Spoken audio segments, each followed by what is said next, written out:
this week, the toward the last week is near twice on so say the negative side of white sugar.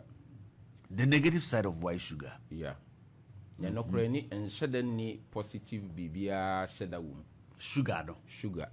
But and net the sugar ye ni pan. Na me hu a e wo me mu ye young girls ne young gents no. The youth of today. Yeah.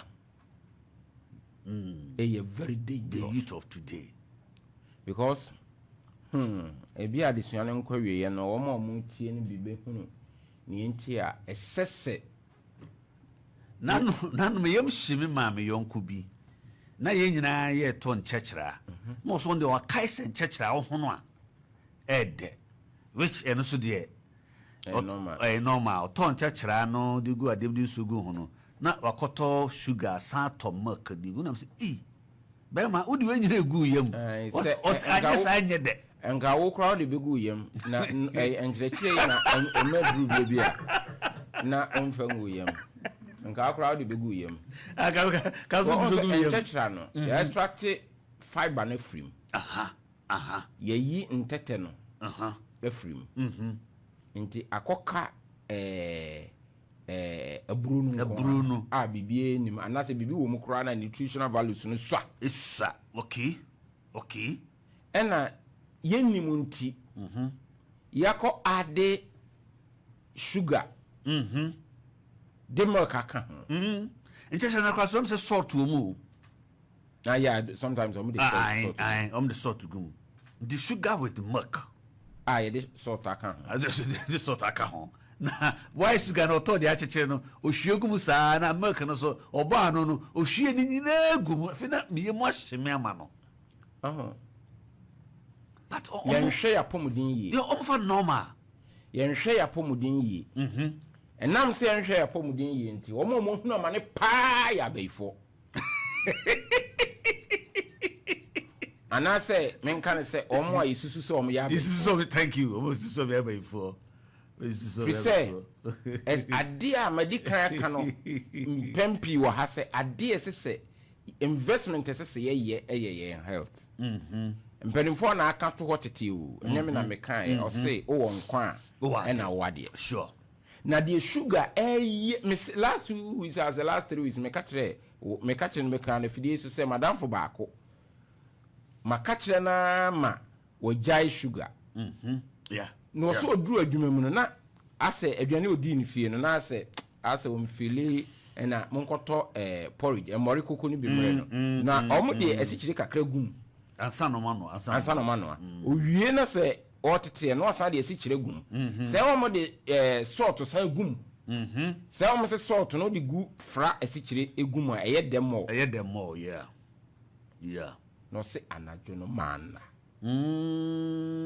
anajo no na se ono no de otoye no wansan amfa sugar mu bi omo de sugar gum be so ono a tobai no afa bi engum se di onzeti omo no omo de sugar gum wo ma yen dada nti omo ti ama no ma san de sugar sa yo bu how bebi sa se mi fa sugar gum e bi a o se da bi ane ba de bi a we osuma yen nti no omo de gum ano o gafra o frame ahmache no o se anajo no mana enam se nyame adom na sugar na free ne system ni mu okay ena ebe almost 1 year wasa ko fa sugar abose mana me ho twetwe miss abusuafo enye obi adwuma na ese no ya sugar no ankasa no de onhye dani nutritional values bi awum ade ewum eye se ema wo ye addicted enunti na omo ye nnuane a sugar wo mbo abrochire nyina no omo di sugar no quantity e wo soro ne gum untimi nya sa product ni die da enam sugar wo mti o ta dia ma men kan se mbenchiro scientists be dey sebe eno egu kg ena omo ma omo nnuane no ma omo ye sex no ma omo sugar sex na ntimi am omo anto aso anye sex bebre nnuane no de ma omo na omo ani nnuane bebre but sugar no de ma omo no e ma omo di sugar aduane bi e de beba no se sugar wo mu a omo di ni mo se sugar ni mo omo ni mo the epa ne say enam say se wudi sugar ye ka kire wo a ontie fi say why you addicted sugar dey ba ko e wo mu no e ma we addicted untimi nya die se duane no ba ne se eye duane a sugar wo mu a untimi nya die nyame nim die mu no ese se ye nya glucose no na ma ya hoden ema ye nante ye kasa ye delia work no eno na ma ye glucose no na ma ya hoden ti nyame nim die mu no ye ono ma bebre wo ho a udi etani to sugar eno akasa natural eno akasa ma sugar okay nti ye kofa sa nuane no a ya fate sa sugar na free mu na ye jafa aba na to ogu no a very dangerous. Adam pacho nia wo kan de se ne nyankrompon wan ka se sugar ma yenni kura enye sugar refine okay o se ye hia glucose nipadua ne hia o hia sugar ena ye nyansan mu no udi citrus a unya sugar okay udi bayira unya sugar udi yam bayire banchi ebru emo ni nyina unya sugar okay bi wo mu kakra ene wo fruits bi num so ma ene vegetables bi nso bi wo kakra tinya minim die mu no ya frɛ bi balanced diet okay ti udi we at the end of the day no wonya nya ope enti refined sugar there enti ne say 3 white poison no okay enye I mean enye duane biom okay na emu me poison okay se ye di sugar ma ne bro so ade ye ne se eputu ye weight e ma ye frɛ baby obesity obese umuyedu asichiri enti se opese omo enim na opese oye kese no aduane bi a odie no ode fra bibi te se emo ode fra bibi te se ebru ode fra bibi te se wheat any oat ne sa na bonsisi ana start by na yenim no ma ewo weight gain mu weight no kosoro no e trigger to diabetes etimi ma onya heart attack hypertension etimi ma onya hyperglycemia ene say wasichire no be shutu akosoro enra say enra chi I think so ena madam fo ba ko bia ne ene ni di agoro ba bia na ye store office na metisi wo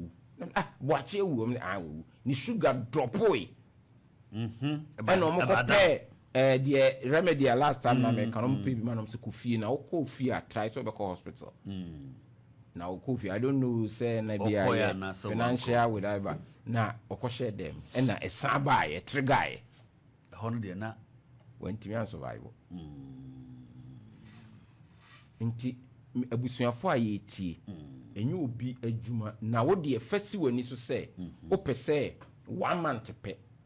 ujai sugar di 1 month pe try say ubejai sugar ade a me say eyemi humam eyini say sugar wura o system no bebrebe say wadwene say brain cells enkola ye de sugar ma omukọ suku bebre no osua de a wo hu na enka honsua de wo hu no ntena o saa ne ma no ewura ade a eye bonimu crime a edos me say baby ye di sugar bebre no okọ America any 10 minutes say ye shoot obi ekuno omunuane no most of omunuane ni nyina sugar ensuo kura sugar wo eda me hawni nemen bi ho a me gidi se ye dodge a endoge ye hu firimu enyi in fact say me kotokoku pa na me se mo fa sugar gumu de no me ka ton brown bi sa ne ma na me se me de sugar gumu de no ba ye ne namu anonie bi wo ho ubeto bi anom se anonie be sa no sugar no de se nhyere nya hwe o de ka no ne ekro anonie sa de wa ya o ma ye ya gugugu ne ma mu boto mu bi ye kokko bi ye ni ti se be Johnson aha na no de se obi anka se kodi e bi ye ko bi no kra de wo de wudi a na obi be ka kire me obenya problem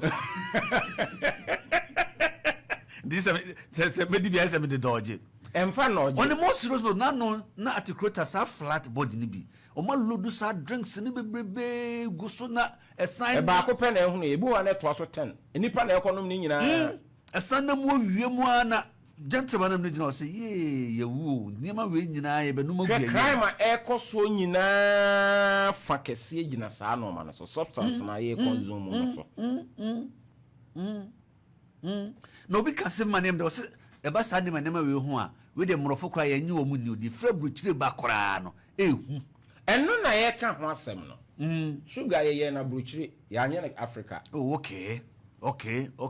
15 something na ye discover sugar no sugar pre nipa bebrebe ade friend sugar why sugar no so as I say e pre nipa bebrebe say ye ka ye friend be non-alcoholic fatty liver disease. Okay, non-alcoholic fatty liver disease. Ne brebo no start say hono hono ne brebo na start say damage. Most of them yes sa substance na enipa consume no na say yanya hweyi ye di kan say udi asi kire bebre a lead to type 2 diabetes. Yaka weight gain say umu be duru ena yaka liver enti saade ba akoyi ena on say de yaka no ni hu a eye ne say dodo no ani hu nim de dodo no ani hu nim de enti enye ono a na emu ye nim de onye de ben onim. Okay, enti enkofo liver be say enam more ye consume no sometimes ono enkoto sugar no mfa ngu na duanim ono enkoto but sa no substance e wo market ya ye say ye friend no say ye energy whatever energy drinks na binum say normal ye kan he ye sugar water color flavor sugar water color flavor eno ne wum enye bibia ne wum so ati ase nyame nim die mu no oye se ye behia sugar na se bra ye behia sugar no etime boa yen ma ye daily work ko to de hye no memu unim se sugar e betime lead into heart attack because e be ma ya arteries no de moja no fam e de ma organs no e be harden e be ye den e be ye rigid nti moja ni ntime mpompe mfam sugar di nipa bebrewu sugar ade friend no white sugar he tete no anampanimfo no kwayim na wunya sugar ho nti odi natural organic normal oba kromu that time we see bese bantema asta kru from abrosan be 3-4 not abrosan no so na ye yeti mpampa manidi samra no nya stroke obetena akurase ho saa bush ho saa so many years onim de friend diabetes onim de friend diabetes but again na no obekrom pe na onya ayi ye say ni nua ma no ne whatever na akuno me say ye nya sugar dia just abaifo ni ja omo de omo ye ne sabe baifo ni lawyer so ati ase nti wohwe ni nua ba bia na ni eden kakra animu a ota peka sabi animu a ye no a Adam sro mame sre mi sawi ye ka sugar ho asemi medical ka obi ho sugar no onni bi na Adam krofo na yiye sa nema no fat wo mo so ni tie ekosoro pa last week adi bi beat me o ma ye tofi bi atwe bi ho kwaku atwe bi ho kwame atwe bi kwaku a rasho ma akoti oya aso na ho ya ada we de kwaku efe etwetu obi anu no na asa ba ahim na usudi bi ahyewa no eno nom sa na de se sugar ne nim kesesa nti nkanya hwe se nyo na ye nti hu se wum kesa na se nim kese nti ya na me fa na sa se ene de wo kan asem bi amamani age pa de wo kan ye ne se ene omoni ate sure ingredient na ya twere gu ho no just read it read the boom say sugar no the content ni wo no na ya drop sugar no content no mate so ebu okra no makofa molasses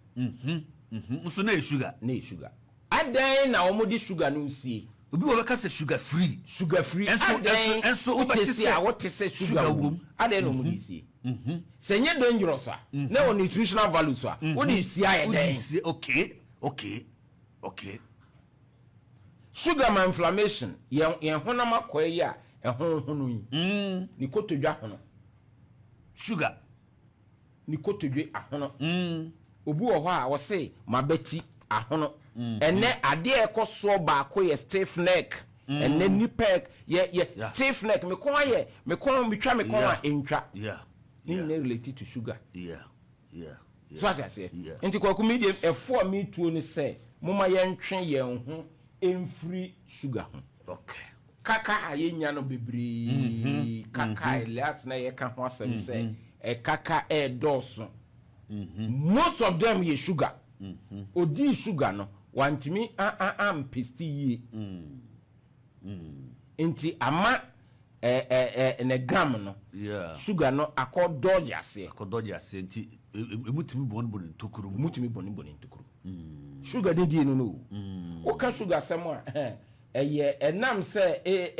nani hu ba akoye ne se aduane bi enipa die no nyame nim die mu no o ma o store nutrients bi wo system no okay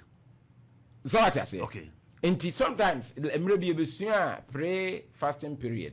say ye be ye fasting na ye onuane bi esese ye di ni edi no more udi no more sa de e ba ne say store nutrients minerals ne no bi wo system no store sa e bra wo be wura fasting mu no ne e ba ne say eno na sustain wo okay so what I say and wo be ha say enkramofo yi fasting ba unu say ye date our system nim na normal bi our system nim na udi ana store the kind of fruits to be ohokra no asanye sa season na na aba nti e ba na store normal bi amount nutrients bi our system nim amount so what I say a store no at the time I will wura fasting nim no eno na sustain wo okay say sugar ba our system nim a eyi sa no mani nyina free ho e be sa nutritions na nipadua no nyini store no ebe pam ni nyina free ho sugar is very dangerous sugar is very dangerous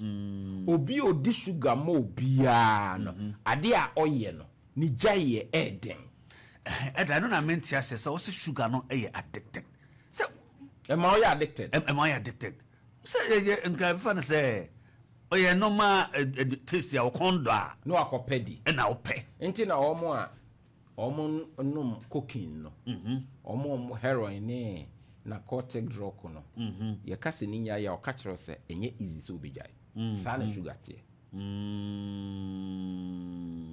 sugar te se onum narcotic drug sugar te se onum narcotic drug se na duane a wude me se ya abusa ene young girls ne young boys ne say sugar die ontimi nyai da no obejai mpa so me de kakra bi na tum no de sa but say what try say one ma sugar ma system nim na ja dia sugar nya de na se wudia na o ya addicted da